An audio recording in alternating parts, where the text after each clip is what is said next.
கோளும் ஒன்றாய் காண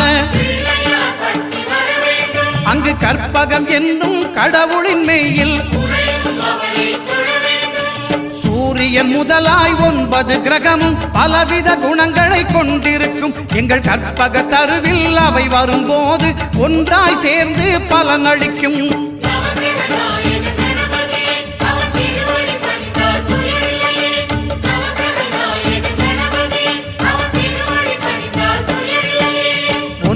கோளும் ஒன்றாய் காண